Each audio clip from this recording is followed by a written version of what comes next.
Om Swastiastu, perkenalkan kami dari SGDA 7 yang kali ini akan membahas mengenai student project yang telah kami buat dengan judul Patofisiologi Perdarahan Subarachnoid.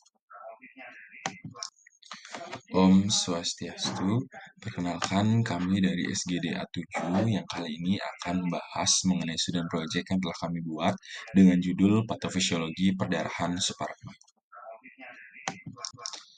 Adapun anggota dari SGDA 7 ini yang beranggotakan 12 orang yang tertera pada layar.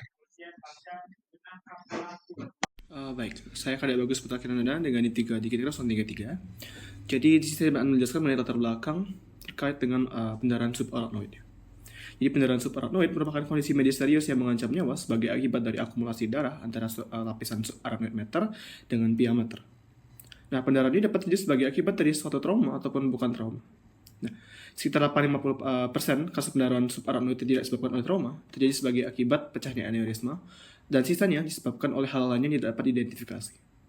Nah, dunia, angka kejadian dari kasus pendarahan subarachnoid itu adalah sebanyak 7,9 kasus per 100.000 orang per tahunnya. Nah, gejala tipikal yang sangat sering ditemui pada pasien dengan kasus pendarahan subarachnoid adalah thunderclap headache, yang sering disebut sebagai nyeri kepala paling buruk yang pernah pasien alami. Nah, untuk evaluasi awal pasien yang curiga mengalami pendarahan subarachnoid, kita dapat melakukan CT scan kepala.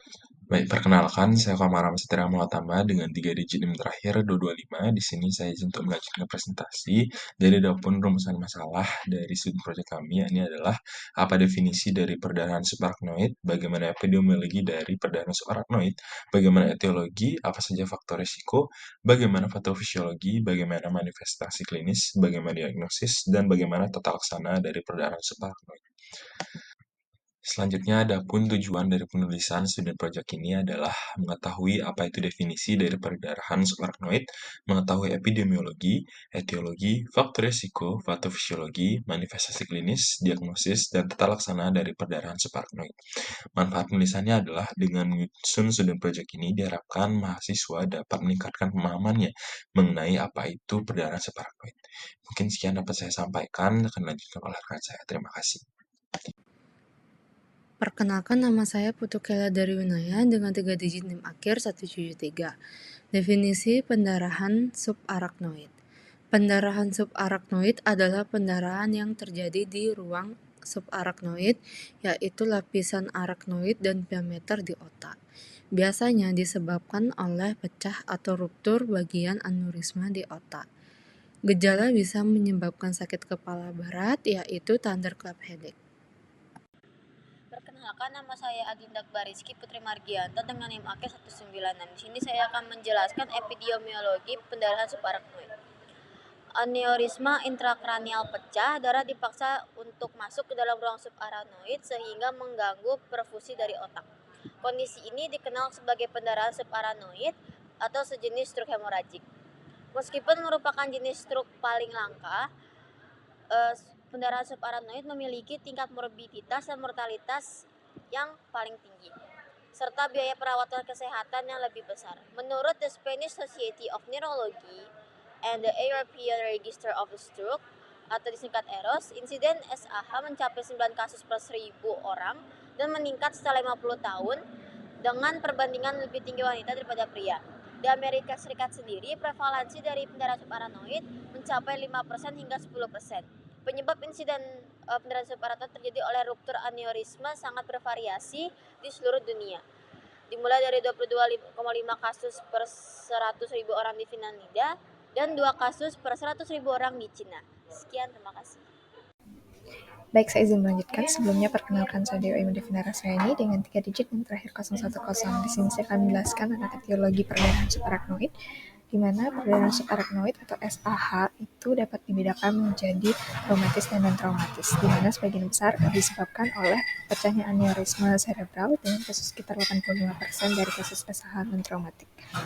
Untuk SAH traumatis itu sebagian besar disebabkan oleh terjadinya trauma kepala, sedangkan SAH non-traumatik itu dapat disebabkan oleh aneurisma maupun non-aneurisma. Untuk perdarahan subarachnoid aneurisma itu dipengaruhi oleh beberapa faktor resiko, di mana contohnya adalah hipertensi, merokok, riwayat keluarga, alkohol, penggunaan obat simptomimetik, dan defisiensi estrogen.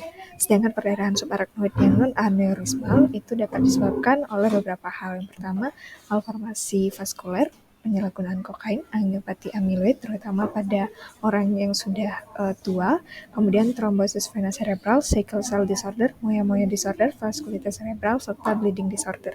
Baik, mungkin sekian dari saya. Selanjutnya akan dilanjutkan oleh teman saya. Terima kasih. Baik, terima kasih atas kesempatannya. Sebelumnya perkenalkan, saya Ana Agung Ayostiningsih dengan 3 digit NIM terakhir 210. Di sini saya akan membahas mengenai faktor risiko pendarahan subarachnoid. Pendarahan subarachnoid atau PSA adalah kondisi serius yang umumnya disebabkan oleh pecahnya aneurisma di otak. Faktor risiko PSA terbagi menjadi yang tidak bisa dimodifikasi dan yang bisa dimodifikasi. Faktor yang tidak bisa dimodifikasi meliputi usia, jenis kelamin, dan riwayat keluarga termasuk faktor genetik. Risiko PSA ini meningkat pada usia 40 hingga 60 tahun, dan wanita lebih rentan terkena setelah menopause karena perubahan hormonal. Sementara itu, faktor risiko yang bisa dimodifikasi mencakup hipertensi, merokok, dan konsumsi alkohol. Hipertensi yang tidak terkontrol menjadi salah satu penyebab utama pecahnya aneurisma. Merokok meningkatkan risiko 2 kali lipat karena kerusakan pembuluh darah oleh nikotin, dan konsumsi alkohol berlebihan dapat menyebabkan lonjakan tekanan darah yang berbahaya. Penggunaan obat terlarang seperti kokain dan metamfetamin juga meningkatkan risiko melalui vasospasma dan hipertensi akut. Selain itu, pecahnya aneurisma intraarteri atau IA lebih berisiko terjadi pada mereka yang berusia di atas 60 tahun, memiliki aterosklerosis, hipertensi, aneurisma berukuran besar, atau riwayat keluarga dengan IA atau PSA. Risiko PSA juga serupa dengan risiko aneurisma subarachnoid lainnya yang terkait dengan hipertensi, merokok, alkohol, dan defisiensi estrogen. Mungkin sekian yang dapat saya sampaikan. Terima kasih dan dapat dilanjutkan oleh teman saya. Baik, sebelumnya perkenalkan nama saya Nyoman Ayurigita Megaswari dengan 3 digit akhir 10. Di sini saya akan menjelaskan patofisiologi dari perdarahan subarachnoid, di mana perdarahan tersebut terjadi akibat ada tekanan darah yang tinggi, nantinya akan meningkatkan gaya tangensial atau shear stress pada dinding pembuluh darah yang disebabkan oleh aliran darah yang menimbulkan terjadinya aneurisma dan degenerasi dinding pembuluh darah. Pada tonjolan tersebut akan terjadi penumpukan yang nantinya itu akan pecah sehingga darah akan keluar dari arteri. Sekian dari saya, terima kasih. Perkenalkan, saya Nanda Dwi Pena dengan 3 digit terakhir 047, melanjutkan bagian patofisiologi pendarahan subarachnoid. Segera setelah aneurisma pecah akan terjadi early brain injury. Ini adalah gejala yang muncul dalam 2 hingga 72 jam pertama setelah pendarahan subarachnoid tersebut terjadi. Rangkaian sinyal akan dipacu hingga mulai terjadi respon inflamasi, stres oksidatif, kerusakan sel, dan kerusakan blood-brain barrier yang mengakibatkan kekurangan aliran darah cerebral. Hal ini menyebabkan terjadi early brain injury tersebut akibat iskemia cerebral global dan juga perfusi bertahap. Stres oksidatif memainkan peran penting dalam perkembangan early brain injury. Setelah pendarahan subarachnoid terjadi, akan terjadi produksi reaktif oksigen spesies atau ROS, di mana hipoksia dan kekurangan oksigen akan mengganggu fungsi dari mitokondria. Kemudian, setelah 72 jam setelah terjadinya pendarahan subarachnoid, akan terjadi vasospasme cerebral, di mana ini dikarenakan penurunan difus dan juga reversibel pada kaliber lumen pembuluh darah akibat kontriksi otot polos arteri. Vasospasme ini akan menyebabkan delay cerebral ischemia karena berkurangnya aliran darah ke otak dan dapat mengakibatkan kerusakan jaringan otak yang parah. Baik, di sini saya akan melanjutkan presentasi dari teman saya yaitu tentang tata laksana pendarahan subarachnoid. Sebelumnya perkenalkan, saya Trisna dengan 3 digit NIM terakhir 019. Untuk tata laksana pendarahan subarachnoid terdapat 4. Yang pertama adalah manajemen medis. Untuk manajemen medis, pada umumnya pasien yang berisiko mengalami suatu pendarahan ulang dengan tekanan darah sistolik yang tinggi, dengan nilai Hanhars-nya yang begitu buruk, hematom intracerebral atau intraventrikular dengan aneurisma lebih dari 10 mm ukurannya dan aneurisma dalam sirkulasi posterior. Kemudian juga terdapat yang kedua adalah terapi obat, di mana terapi obat ini terdapat anti epilepsi, antikoagulan, antibiotik, pengendalian nyeri, dan obat-obatan yang memerlukan layanan pemberian dosis farmasi. Kemudian yang ketiga adalah manajemen bedah. Nah, setelah pendarahan subarachnoid atau aneurisme yang pecah teridentifikasi, perbaikan dengan pemotongan bedah atau pemasangan kuil endovaskular adalah satu-satunya pengobatan yang efektif dan harus dilakukan sedini mungkin, sebaiknya dalam waktu 24 jam pertama. Nah, kemudian yang keempat adalah kontrol tekanan darah, di mana kontrol tekanan darah ini sangat penting untuk mengurangi risiko pendarahan ulang hingga IA diamankan dalam atau selama 24 jam hingga 40 jam pertama pasca operasi lanjutan.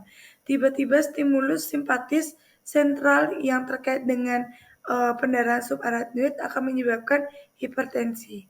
Mungkin sekian dari saya. Terima kasih. Baik, izin melanjutkan. Sebelumnya perkenalkan, saya Yudis Cita dengan 3 digit NIM terakhir 234. Manifestasi klinis perdarahan subarachnoid yang dimana gejala awal yang umum dan merupakan ciri khas gejala SHH aneurisma yaitu the worst headaches of my life, yang dimana nyeri kepala parah yang biasanya muncul mendadak dan mencapai intensitas maksimum dalam hitungan detik atau menit. Sekitar 10-40% pasien didahului oleh nyeri kepala sentinel 2-8 minggu sebelum perdarahan subarachnoid yang nyata. Perdarahan biasanya terjadi selama masa stres fisik atau psikologis, namun lebih sering terjadi selama aktivitas sehari-hari.